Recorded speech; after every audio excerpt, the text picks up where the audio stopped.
Welcome back, our dear viewers. Egypt has remained during the past 10 years to achieve tangible success in its foreign policies in various Arab, African, Islamic, and international circles. And in its team, Egypt has regained its status as a pivotal directive of the people, which has been accomplished in the Egyptian interest. Egypt also has been able to achieve its sustainable development goals through the international community support and was able to restore the network of Egyptian regional and international relations to the desired level of diversity, equality, and mutual respect. To shed more light on that, we are very much delighted to be joined over the phone by Ambassador Ayman Musharrafa, former Assistant Foreign Minister. Good morning, Mr. Ambassador. Good morning to you and good morning to the viewers. Thank you, sir, for being with us. Ambassador Musharrafa, Arab endeavors in Egypt's progress and its access focused at the best on the unity of the Arabs, taking into account that the Arab national security is closely linked to the Egyptian national security. Also, President Sisi stressed the inevitability of the relationship between the Egyptian and Arab security, which is based in the Egyptian strategic vision. In your opinion, sir, what is Egypt's role in maintaining peace and security among the Arab nations? Actually, I want to shed some light to have historical perspective. Egypt is a founder member of the Arab League since 1944, and it was in the forefront of protecting the Arab interest in the area, because we are living in a very turbulent area and we are living since a long time in an arc of crisis. So the Egyptian foreign policy is always linked to preserving the Egyptian national interest, which is a part of the Arab security, collective security, and the Arab interest from the Atlantic to the Gulf. Yes. The Egyptian foreign policy always was stressing on the Arab unity in facing all the challenges surrounding us since the founding of the Egyptian modern state in Muhammad Ali through the 19th century, the 20th century, till our present time. Yes. It's very, very important. The Arab security is very important to the foreign policy, because Egypt is living in a very, very critical area due to the geographic position which it is holding and the historical perspective.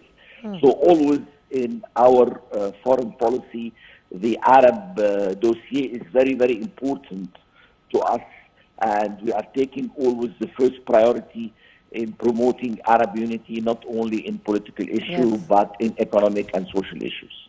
Indeed.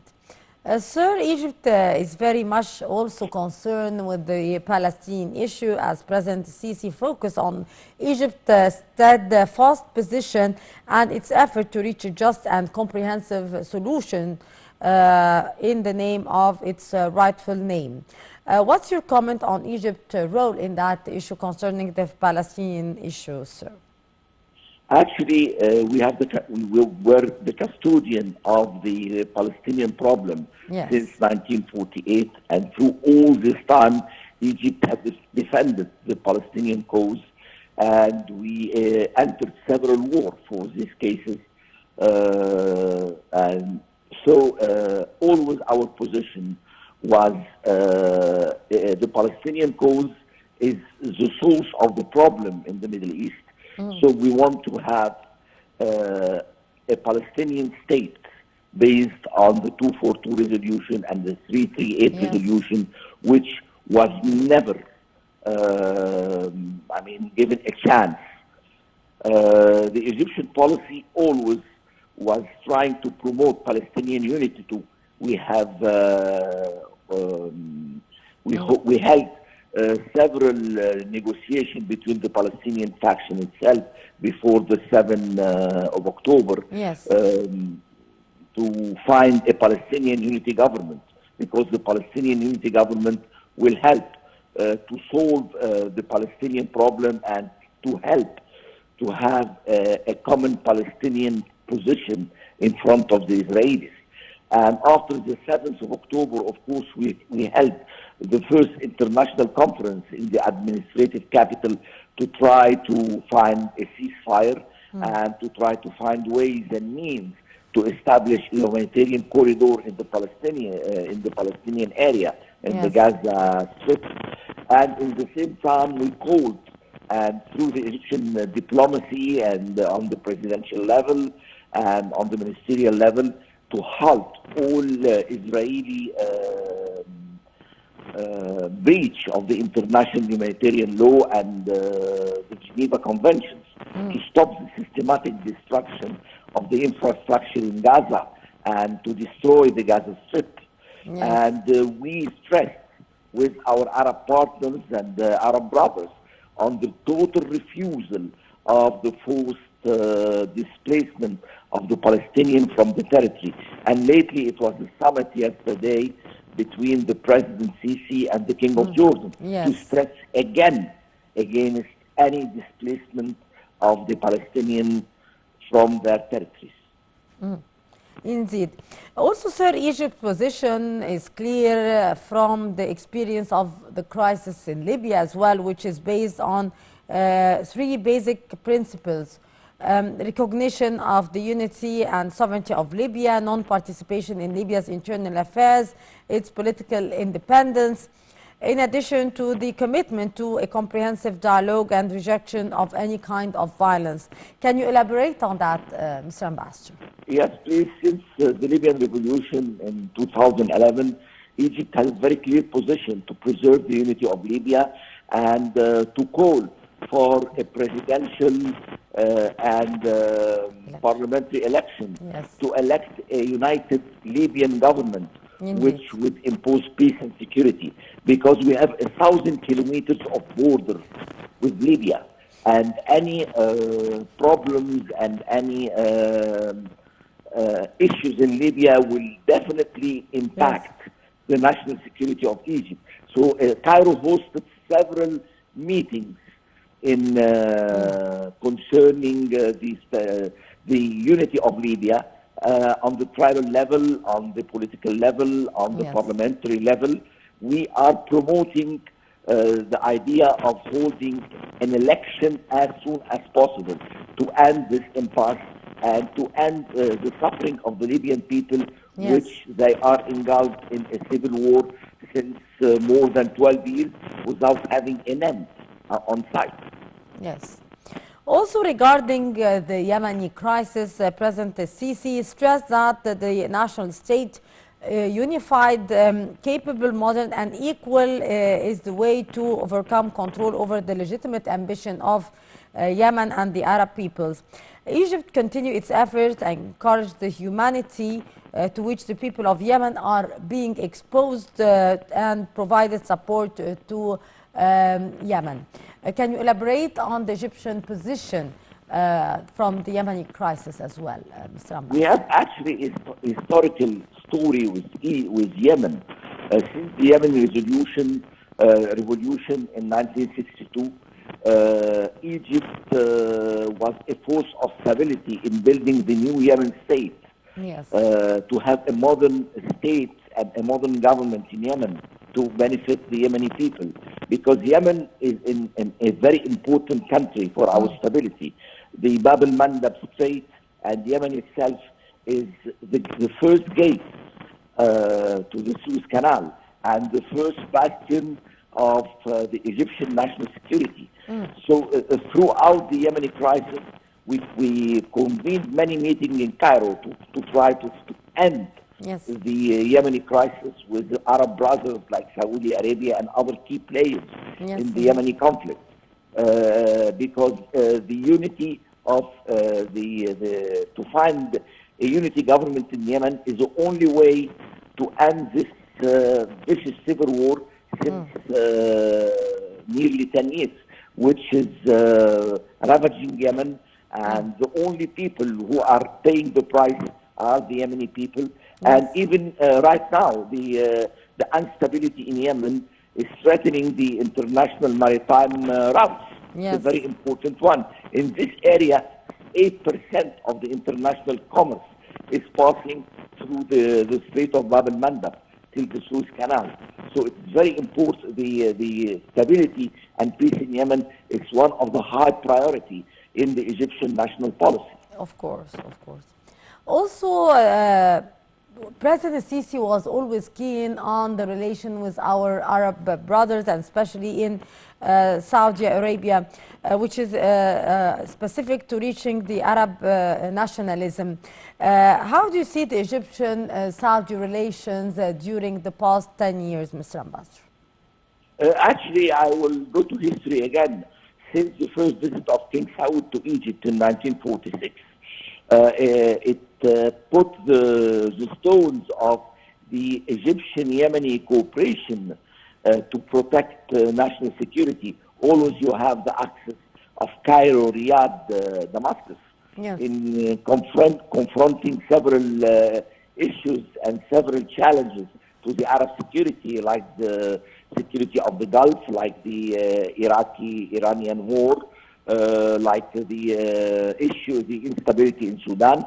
So always continuous cooperation and continuous elaboration and consultation between the Saudi Arabia and Egypt is very important. And this consultation is on several levels, on presidential summits and on continuous ministerial consultation between the two foreign ministries on the technical level. Indeed. Because the security in the Gulf, security of the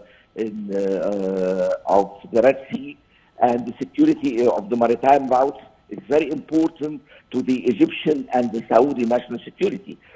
So the president has a very, very close relation and several visits to the Saudi Arabia.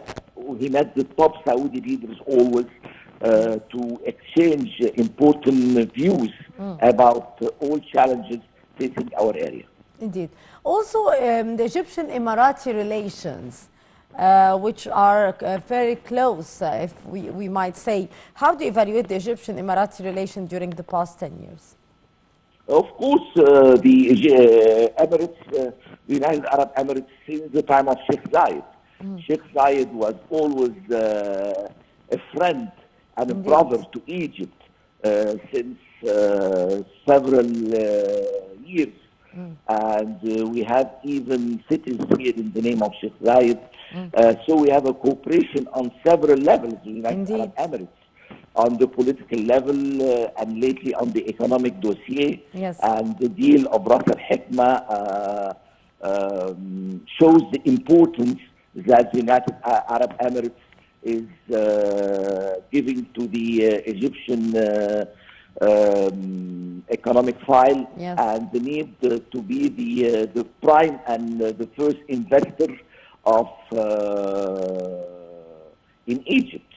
I mean, and right now all the figures, I don't have accurate figures, but the United Arab Emirates is the first and the biggest investor in the Egyptian economy. And we are on the political level, we have many dossiers which are very important to us, like Libya, like Sudan, like the Palestinian problem, and like the Syrian dossier. I mean, we have this continuous consultation and the collaboration and the continuous visit between the two leaders to exchange view on all the challenges facing the two countries. Indeed.